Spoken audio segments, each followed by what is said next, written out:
Hello, this is Truman, and we continue our lessons in personal evangelism. During my college days, I experienced a real revival.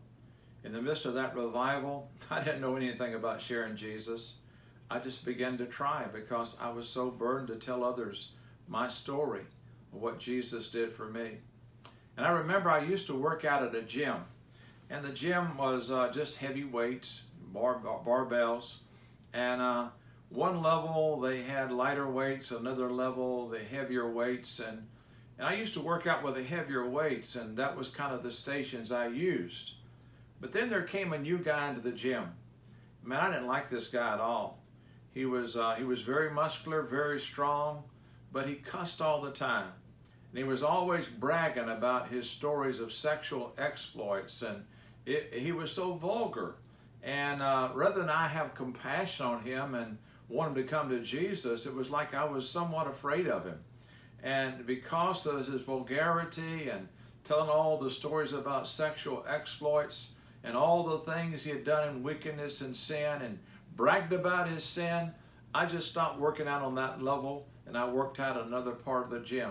If he was there, I avoided him by working out in another part of the gym. Well, time would pass, I would surrender to preach, I would go off to the Northwest, and we'd come home to Baton Rouge about once a year.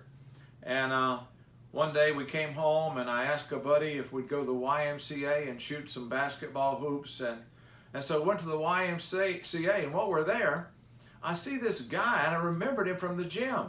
And he was leading an exercise class. And I said to my buddy, who was a Christian also, I said, "You see that guy over there?" And he says, "Yes." I said, "That guy had to be the worst sinner in Baton Rouge." And my friend said, "What? What do you mean the worst sinner in Baton Rouge?" "Well, that guy is one of the most turned on Christians in the city. He's winning a lot of folks to Jesus." I said, "You got to be joking." He said, "No."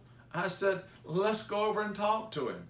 So we went over, and my friend introduced me, and I said, "You know, I knew you from the gym." And then he got very serious, and he said something that I never have forgotten. He said, "You mean we worked out of the same gym together?" And I said, "Yes." He said, "Did you know Jesus at that time? Were you a Christian at that time?" I said, "Yes." And then he said very soberly, "Why didn't you tell me about Jesus? Why didn't you tell me about Jesus then? I was empty inside. I was hurting. I was aching." And I kind of bowed my head in shame and sorrow. I said, "Oh, I'm sorry. I just assumed because of your vulgarity, you had no interest." He said, "Oh, I was so empty. I needed Jesus." Well, I learned a lesson that day, a lesson I have not always practiced. But here again is the lesson. We cannot judge by the outward appearance.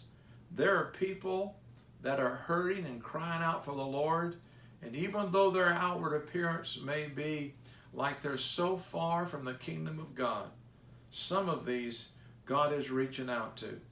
So in your journey in personal evangelism, don't give up on the worst sinner in town, because the worst sinner in town may become the greatest witness for Jesus in your city.